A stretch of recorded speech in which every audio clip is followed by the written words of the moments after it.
অনেকদিন পর একটু বাহিরে যাওয়ার সুযোগ হয়েছিল, আর এভাবে যে বাহিরে গিয়ে বিপদে পড়ে যাব এটা একদমই কল্পনার বাহিরে ছিল। হ্যালো এভরিওয়ান, আসসালামু আলাইকুম। কেমন আছেন সবাই? আশা করি সবাই অনেক ভালো আছেন। আলহামদুলিল্লাহ আমিও অনেক ভালো আছি। আর এই তো শখের পেজ থেকে নতুন আরেকটা ভিডিও নিয়ে চলে এসেছি। আসলেই অনেক দিন পর এই তো একটু বাহিরে বের হয়েছি, মানে সারা রোজার মাসে কোথাও বের হওয়া হয়নি। আর এই তো ঈদের পর একটু বের হয়েছিলাম বাচ্চাদের আবদারেই, মানে বাচ্চারা অনেক বায়না ধরছিল যে কোথাও যাবে, ঘুরতে যাবে।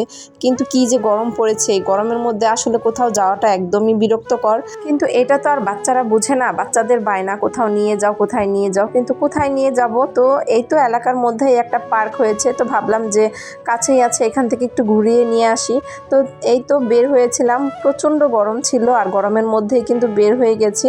আর এই তো পার্কের মধ্যে এসে দেখছিলাম এই তো কত কত জিনিসপত্র। তো আমার ছেলে সব কিছুর মধ্যে এই তো দৌড়ে দৌড়ে উঠছিল, এইটা সেটা সব কিছুই দেখছিল। ছেলের সাথে আমিও ঘুরে ঘুরে দেখছিলাম। এরপর একটু সাইডে এসে দেখলাম এখানে পানির মধ্যে একটু বোটেরও ব্যবস্থা করেছে। তো যাই হোক, ছোটোখাটো ভাবে কিন্তু খুব ভালোই করেছে, বাচ্চাদের একটু ঘোরাফেরার জায়গা হয়েছে। ঈদের সময় সব জায়গায় কিন্তু এরকম ছোটোখাটো করে একটু মেলার মতো করে, এতে বাচ্চাদের একটু ঘোরাফেরার জায়গা হয়, খুব ভালোই লাগে।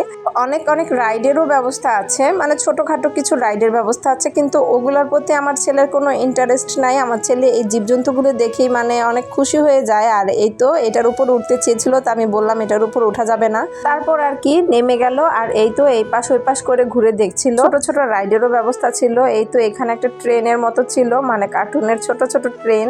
তো এই তো বাচ্চারা যখন এই ট্রেনগুলোর মধ্যে উঠে দেখতে কিন্তু ভালোই লাগে। তো আমার ছেলেকে বললাম এটার মধ্যে উঠবে, তো আমার ছেলে বলল না, আমি বড় ট্রেনে উঠবো, এই ছোট ট্রেনে আমি উঠবো না। তারপর আমরা ওই পাশে গেলাম বড় ট্রেন কোথায় সেটা খুঁজতে, আর তখনই চোখে পড়লো এই যে এই নৌকা। তো এই নৌকাটা যে এত উপরে উঠে দেখলে কিন্তু আমার একদমই ভয় লাগে। আমার ভয় লাগলে কি হবে, ছোট ছোট অনেক বাচ্চাদেরও দেখলাম যে এই নৌকাটার মধ্যে উঠেছে, কিন্তু নৌকাটা কিন্তু অনেক মানে রিক্সের একটা ব্যাপার, মানে দুই পাশ থেকে এত উপরে উঠে, সেটা আমার দেখলেই ভয় লাগতেছে। বাচ্চারা কিভাবে যেটার মধ্যে উঠে আমি সেটাই বুঝতে পারি না। যাই হোক, তারপর ভাবলাম আমি হয়তো একা ভীতু, ওরা অনেক সাহসী, তাই উঠতে পারলো।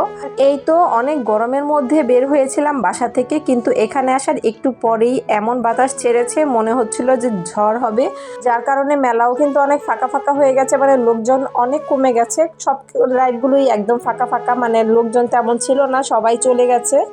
তো এই তো সবগুলো রাইডই কিন্তু একদম ফাঁকা ছিল। ছেলে বলেছিল ট্রেনে উঠবে, তো ট্রেনের টিকিট করতে গিয়েছিলাম, আর এই তো এসে দেখি ট্রেনটা একদম ফাঁকা। তো আমি ভাবছিলাম একা ওকে ট্রেনে নিবে কিনা, বা একার জন্য কি চালাবে কিনা। আশেপাশে দেখছি একদম ফাঁকা, আর কোনো ট্রেনের যাত্রীও নাই। তো আমার মেয়েকে বললাম যে তুমিও উঠো ট্রেনের মধ্যে, তো আমার মেয়ে আবার এই ট্রেনে উঠবে না, কারণ ট্রেনটা একদম ছোট্ট একটা জায়গার মধ্যেই মানে রাউন্ড দিবে। তো মেয়ে এর জন্য রাজি হয় নাই ট্রেনে উঠতে। তো ছেলে আমার এই ট্রেনে না উঠে আজকে বাসায় যাবে না। তো অবশেষে আরেকজন যাত্রী পেলাম, তো দুইজন যাত্রী নিয়েই ট্রেনটা ছেড়ে দিল। আর এই তো ট্রেন থেকে নেমে কি মহা খুশি। হ্যাঁ, এবার আসি মূল কথায়। বিপদের কথাটা তো বলাই হলো না, মানে ছেলে আমার এই পাশ ওই পাশ করতে করতে কোন পাশে যে চলে গিয়েছিল আমি একদমই খুঁজে পাচ্ছিলাম না। তারপর কিছুক্ষণ খোঁজাখুঁজির পর ছেলেকে দেখলাম ওই পাশ থেকে আসতেছে। আসার পর থেকে ওকে একদম হাতছাড়া করিনি, একদম চোখে চোখে রেখেছি, মানে ও একটু বেশি চঞ্চল, এই সাইড ওই সাইডে চলে যায়। আর এই তো এখন আমরা বাসার দিকে রওনা দিব। তো আজকের ভিডিওটা এখানেই শেষ করছি, সবাই ভালো থাকবেন, আল্লাহ হাফেজ।